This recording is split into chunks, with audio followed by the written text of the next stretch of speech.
High welcome back again to my video হবি fit and fine. প্রিয় শিক্ষার্থী বন্ধুরা সবাই কেমন আছো? আশা করি আল্লাহর রহমতে সবাই ভালো আছো। সবাই আমার সালাম গ্রহণ করবে। আসসালামু আলাইকুম রহমতুল্লাহ। সবার প্রতি রইল সকালের শুভেচ্ছা এবং এক ক্লাস লাল গোলাপের শুভেচ্ছা। আজকে যে টপিকটি নিয়ে তোমাদের সামনে হাজির হয়েছি তা হচ্ছে ঘনক। হ্যাঁ, ইংলিশে বলে কিউব। তোমরা সবাই এটা কিন্তু মিলিতে পারো কেমন, বাট আমি খুব দুর্বল, এটা মিলিতে পারি না। ঠিক আছে, যাই হোক, এখন আমরা ঘনক সম্পর্কে বিস্তারিত জানবো। অষ্টম থেকে দশম শ্রেণী পর্যন্ত শিক্ষার্থীদের জন্য এই ক্লাসটা খুব গুরুত্বপূর্ণ, কেননা ঘনক সম্পর্কিত প্রশ্ন কিন্তু এসএসসি পরীক্ষা ও দাখিল পরীক্ষায় থাকে। কমপক্ষে এবারের পরীক্ষা ইনশাল্লাহ দুইটা অবজেক্টিভ থাকবে এবং 2 থেকে 4 নম্বরের সংক্ষিপ্ত প্রশ্ন থাকবে, এটা থাকবেই। হ্যাঁ, তো আর দেরি কেন, চলো শুরু করা যাক। প্রথমে জানতে হবে আমাদের ঘনকের ধার বলতে কি বোঝায়। ঠিক আছে, তো ধার হচ্ছে যে কোনো দুইটা তলের মিলন স্থান বা সংযোগ স্থান। হ্যাঁ, তো দেখো তো এই তল এই তল, এটা মিলন স্থান, এটা না, এটা হচ্ছে একটা ধার। ঠিক আছে, ঘনকের ধার মোট 12টি। হ্যাঁ, এটা পরীক্ষা কিন্তু আসতে পারে অবজেক্টিভ হিসেবে। তো আমরা গুণে দেখি ধার কতটি। 1 2 3 4 5 6 7 8 9 10 11 12। ঘনকের ধার মোট কতটি পেলাম? 12টি, মনে রাখবে।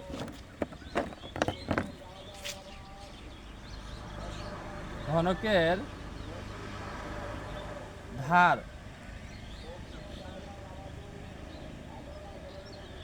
মোট 12টি। ঠিক আছে, এখন আমরা ঘনকের আয়তন, সমগ্রতলের ক্ষেত্রফল এবং কর্ণের দৈর্ঘ্য জানবো। তার আগে আমাদেরকে বোর্ডে একটা ঘনক আঁকতে হবে। ঠিক আছে, প্র্যাকটিক্যালি।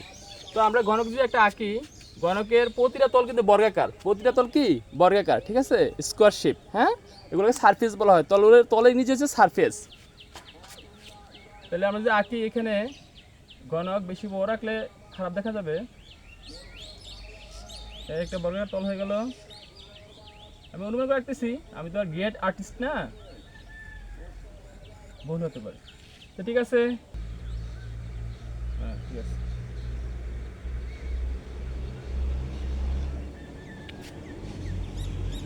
এ হয়ে গেল কি আমার একটা ঘনক। তো বোর্ডে আমার একটা ঘনক আঁকা হয়ে গেল। এখন আমরা দেখবো ঘনকের মোট তল কয়টা। ঠিক আছে, তো ঘনকের মোট তল হচ্ছে 6টা। দেখো তো, 1 2 3 4 5 6। তো মোট তল কয়টা? 6টা। অবজেক্টিভ হিসেবে খুব গুরুত্বপূর্ণ প্রশ্ন থাকতে পারে এটা।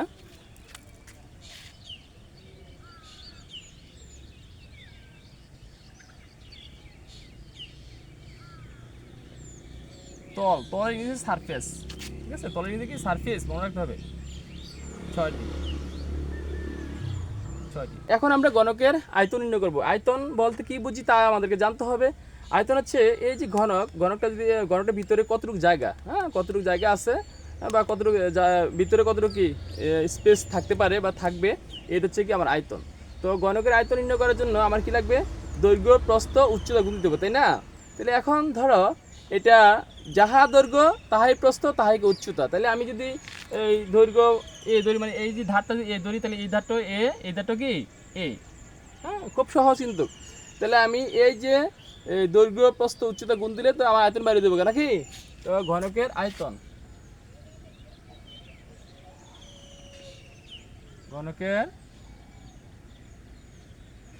আয়তন, আয়তন কি ইংলিশে বলে ভলিউম, সমান এ গুণ এ সমান এ কিউ। খুব সহজ, খুব গুরুত্বপূর্ণ, কিন্তু এটা অবজেক্টিভ হিসেবে আসতে পারে। এখন আমরা ঘনকের টোটাল যে সারফেস এরিয়া মানে ক্ষেত্রফল, সবডি পৃষ্ঠে যে ক্ষেত্রফলের যোগফল, তো এইটা হচ্ছে আমার টোটাল সারফেস এরিয়া বা সমগ্র তলের ক্ষেত্রফল বা সমগ্র পৃষ্ঠের ক্ষেত্রফল। তো দেখো তো, আমি এই তলটা প্রথম বিবেচনা করি। আমরা জানি কি এই তলটা বর্গাকার, কেমন? এটা বর্গাকার। হ্যাঁ, এই তলটা বর্গাকার এবং একটা বাহুর দৈর্ঘ্য কত বা ধারের দৈর্ঘ্য হচ্ছে এ। তো সুতরাং আমরা জানি বর্গাকার ক্ষেত্রের ক্ষেত্রফল হচ্ছে বাহু স্কোয়ার, তাই না? তাহলে এই পৃষ্ঠের ক্ষেত্রফল কত হবে? এ স্কোয়ার। তো এমন মোট পৃষ্ঠ করে 6টা, তাহলে 6 স্কোয়ার, খুব সহজ। তাহলে ঘনকের ঘনকের সমগ্র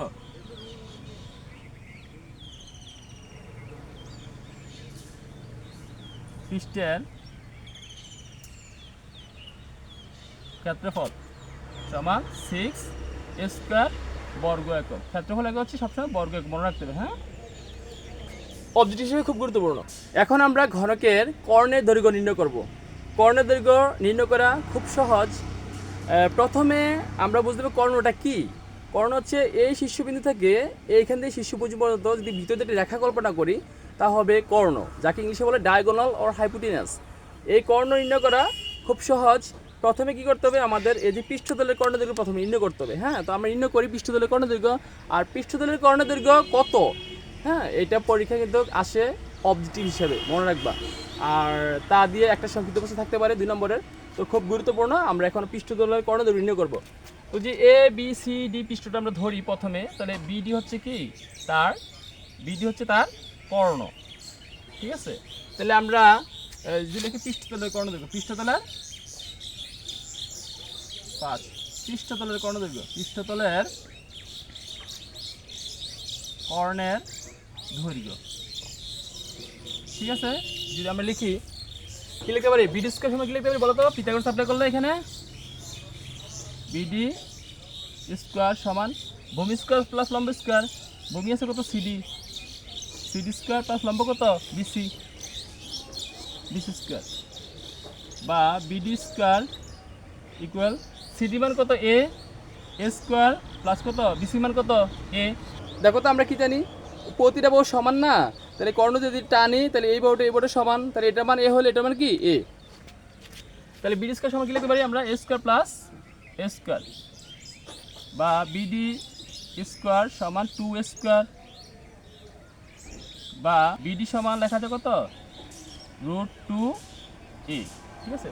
এটা হচ্ছে গণকের পৃষ্ঠতলের কর্ণের দৈর্ঘ্য। এখন গণকের পৃষ্ঠতলের কর্ণের দৈর্ঘ্য খুব গুরুত্বপূর্ণ, পরীক্ষা কিন্তু থাকতে পারে। এখানে ঘনকটির কর্ণ হচ্ছে ডিএইচ, ডিএইচ এর ভ্যালু বের করলে আমার কর্ণের মানটা বের হয়ে যাবে, ঠিক আছে। তো কি লিখতে পারি, এই যে তাতে যদি পিথাগোরাস অ্যাপ্লাই করি কি দাঁড়াবে, ডিএইচ স্কয়ার সমান কি ভূমি স্কয়ার, ভূমি হচ্ছে কি আমার বিডি, তাহলে বিডি মান কত √2, আমি বিডি না লিখে √2 লিখে ফেলি, √2a স্কয়ার প্লাস লম্ব স্কয়ার, লম্ব হচ্ছে কি আমার বিএইচ যার মান কি এ, যেহেতু আমার এটা সবগুলো ধার এ, তাহলে এটা কি আমার বিএইচ হচ্ছে এ, তাহলে এ স্কয়ার, এ স্কয়ার, বা ডিএইচ স্কয়ার সমান স্কয়ারটা বাদ আর এর উপরে কি থাকে আমার স্কয়ার, তাহলে 2 স্কয়ার, 2 স্কয়ার প্লাস কত স্কয়ার, ওকে, বা ডিএইচ স্কয়ার সমান 3a স্কয়ার। তাহলে আমি যে বর্গমূল উপপক্ষে নেই কি দ্বারা, সুতরাং ডিএইচ সমান √3a, ঠিক আছে না, আমার স্কয়ারটা বাদ যাবে, তাহলে কি থাকবে √3। এটা হচ্ছে ঘনকের কি কর্ণের দৈর্ঘ্য। তো আশা করি সবাই বুঝতে পেরেছো। সবার জন্য শুভকামনা থাকলো, দেখা হবে অন্য কোনো দিন অন্য কোনো ক্লাস নিয়ে। Thank you very much. আসসালামু আলাইকুম রহমতুল্লাহ।